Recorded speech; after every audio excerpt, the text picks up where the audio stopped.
Break के बाद स्वागत है आपका उत्तर प्रदेश बुलेटिन में। इस बुलेटिन में हम बात करेंगे बिजनौर की, जहां अपनी मांगों को लेकर जिला मुख्यालय के कलेक्ट्रेट में किसानों ने दिया धरना। आगे बात होगी हरदोई की, जहां एक दिव्यांग महिला जन सुनवाई के दौरान जिलाधिकारी के सामने पहुंची। ऐसी तमाम खबरों पर करेंगे विस्तार से चर्चा। अमरोहा जनपद के आदमपुर थाना क्षेत्र में कलयुगी बेटे का खूनी खेल, पारिवारिक कलह में फावड़े से काट डाला पिता का गला, किया रिश्तों का खून। इलाके में फैली सनसनी, मामले में परिवारजनों और ग्रामीणों ने साधी चुप्पी। पुलिस ने किया कलयुगी बेटे को गिरफ्तार। अमरोहा जनपद के आदमपुर थाना क्षेत्र के गांव गुरैठा खादर में रिश्तों को शर्मसार कर देने वाली घटना सामने आई है। यहां एक कलयुगी बेटे लोकमन खडगवंशी ने अपने ही पिता भगवान दास की फावड़े से गला काटकर इसलिए हत्या कर दी क्योंकि मृतक अपनी पहली पत्नी के मरने के बाद दूसरी पत्नी ले आया था और उसके नाम अपनी जमीन करने वाला था। इसका बेटे लोकमन ने विरोध किया और इसी को लेकर दोनों में विवाद हो गया। विवाद इतना बढ़ा कि बेटे लोकमन ने अपने रिश्तों की मर्यादाएं भूलकर बाप की फावड़े से गर्दन पर वार कर हत्या कर दी। वारदात की सूचना मिलते ही इलाके में सनसनी फैल गई। मौके पर आदमपुर थाना पुलिस व जिले के आला अधिकारी भी पहुंचे और घटनास्थल का जायजा लिया। पुलिस ने मृतक के शव को कब्जे में लेकर पोस्टमार्टम के लिए भेज दिया है। फिलहाल पुलिस ने आरोपी बेटे को गिरफ्तार कर घटना के हर पहलू की बारीकी से जांच पड़ताल शुरू कर दी है। इस दिल दहला देने वाली वारदात ने पूरे गांव में दहशत फैला दी है। आइए जानते हैं इस विषय में पुलिस अधीक्षक अमरोहा अमित कुमार आनंद ने क्या कुछ जानकारी दी। आदमपुर क्षेत्रांतर्गत गुरैठा ग्राम में एक 65 वर्षीय वृद्ध भगवान दास की हत्या उसके पुत्र द्वारा कर दी गई है। इसमें सूचना मिलने पर तत्काल मौके पर पुलिस पहुंची। इसमें अभियुक्त को हिरासत में लिया गया। पूछताछ के क्रम में यह प्रकाश में आया कि इसका पिता एक अन्य औरत को अपने घर में ले आया था और उसके नाम जमीन करने वाला था। इसी को लेकर इनके बीच में विवाद था। विवाद इतना बढ़ गया कि इसने अपने पिता की हत्या कर दी। इसमें तत्काल कार्रवाई करते हुए अभियुक्त को हिरासत में ले लिया गया है। मुकदमा पंजीकृत कर विधिक कार्रवाई प्रचलित है। अमरोहा से सी न्यूज संवाददाता गौरव श्रीमाली की रिपोर्ट। खबर बिजनौर से, जहां अपनी मांगों को लेकर जिला मुख्यालय के कलेक्ट्रेट में किसानों ने दिया धरना प्रदर्शन। बार बार अधिकारियों से आग्रह करने पर अधिकारियों ने आने पर आक्रोशित किसानों ने कलेक्ट्रेट के सामने सड़क पर ट्रैक्टर ट्रॉली लगाकर रोड जाम कर दिया।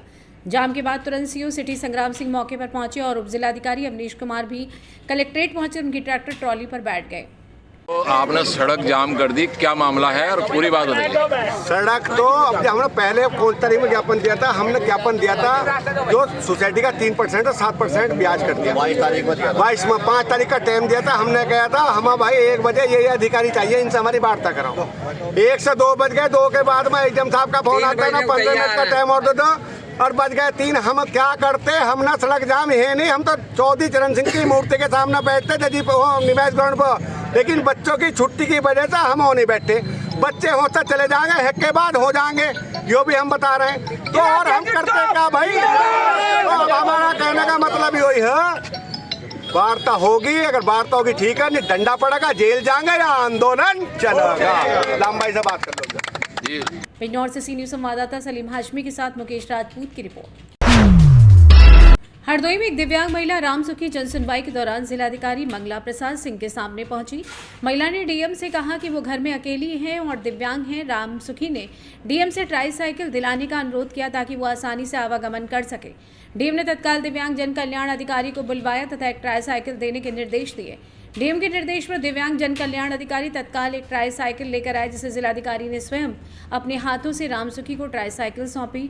अहरौरी विकासखंड के भगवानपुर व मजरा जलालपुर की रहने वाली रामसुखी ने बताया कि उनके पास आवास भी नहीं है, वो पन्नी डालकर रहती हैं। ये सुनकर जिलाधिकारी ने वर्चुअल माध्यम से तत्काल वीडियो अहरौरी से बात की। रामसुखी के नियमानुसार प्रधानमंत्री आवास योजना की पात्रता सूची में शामिल करने के निर्देश दिए।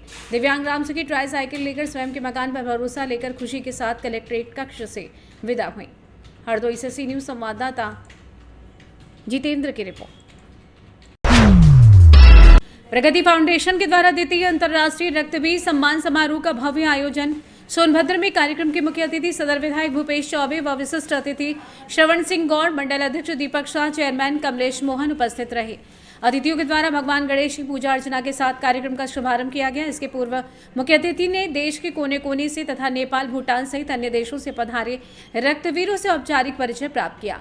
कार्यक्रम के बीच में बच्चों द्वारा देशभक्ति, कर्मा सहित अन्य सांस्कृतिक मनमोहक कार्यक्रम प्रस्तुत किए गए। सांस्कृतिक कार्यक्रमों में राजकीय बालिका inter college, Sonanchal inter college तथा राजा चंडोल इंटर कॉलेज के छात्राओं ने भाग लिया। कार्यक्रम में कई ऐसे देश के महान रक्तदाता शामिल हुए जिन्होंने 100 से अधिक बार लोगों की जान बचाने के लिए रक्तदान किए हैं।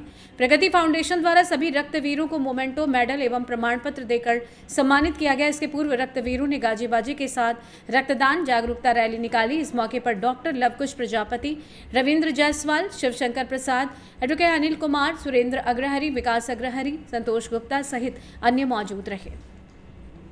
सोनभद्र से सी न्यूज संवाददाता राजेश गोस्वामी की रिपोर्ट। सुल्तानपुर लंबुआ सुहेलदेव भारतीय समाज पार्टी के राष्ट्रीय अध्यक्ष ओम प्रकाश राजभर के निर्देश पर पार्टी के कार्यकर्ताओं द्वारा जातीय जनगणना कराए जाने के निर्णय पर केंद्र सरकार को संबोधित ज्ञापन तहसीलदार को सौंपा। वहीं विधानसभा अध्यक्ष अवनीश सिंह की अध्यक्षता में सुबह सपा कार्यकर्ताओं ने लंबुआ तहसील पहुंचकर प्रधानमंत्री नरेंद्र मोदी को संबोधित ज्ञापन तहसीलदार को सौंपा। जिला संगठन मंत्री मनोज शर्मा ने बताया, हमारे राष्ट्रीय अध्यक्ष के कहने पर प्रधानमंत्री नरेंद्र मोदी द्वारा पूरे देश में जातीय जनगणना कराई जा रही है, जिससे शोषित, वंचित, घुमंतु समेत कई जनजातियों को इससे फायदा मिलेगा, उनको भी उनका अधिकार मिलेगा। राष्ट्रीय अध्यक्ष के निर्देश पर प्रधानमंत्री नरेंद्र मोदी को संबोधित ज्ञापन लंबुआ तहसीलदार को सौंपा गया। जातीय जनगणना को लेकर कार्यकर्ताओं में खासा उत्साह भी देखने को मिला।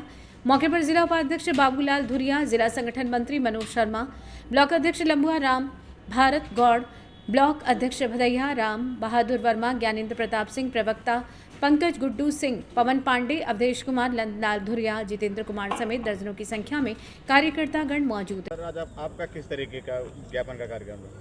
सबसे पहले हम अपने राष्ट्रीय अध्यक्ष को धन्यवाद देते हैं, जिन्होंने जातीय जनगणना को लेके प्रधानमंत्री नरेंद्र मोदी और गृह मंत्री अमित शाह तक बात पहुंचाई। जो हमारे दबे कुचले, जो हमारी ऐसी जातियां थीं जिनको कि मुख्य धारा में जोड़ा ही नहीं गया, जिनको कभी ये बताया ही नहीं गया कि आप किस जात से हैं और आपका संविधान में जो फ़ायदा दिया गया है, जो अधिकार दिया गया है, उनको उनका अधिकार नहीं मिल रहा था। तो हमारे राष्ट्रीय अध्यक्ष जी के अथक प्रयास से जातीय जनगणना प्रधानमंत्री श्री नरेंद्र मोदी जी ने जातीय जनगणना के लिए कहा और जातीय जनगणना हमारे राष्ट्रीय अध्यक्ष जी के कहने पे पूरे भारत की जातीय जनगणना कराई जा रही है, जिससे हमारी समस्त 12 समाज की जातियां हैं, विमुक्ति जातियां हैं, जो ऐसी जातियां हैं जो घुमंतु वर्ग से आते हैं, जिनका कहीं रिकॉर्ड में नाम ही नहीं है, वो मुख्य धारा से जोड़ी जाएंगी। उनके बच्चों का शैक्षणिक स्तर बढ़ेगा और उनको राजनीतिक भागीदारी मिलेगी। सुल्तानपुर से सी न्यूज संवाददाता वाजिद हुसैन की रिपोर्ट। इस बुलेटिन में फिलहाल इतना ही। देश और दुनिया की तमाम बड़ी जानकारियों के लिए बने रहिए सी न्यूज भारत के साथ।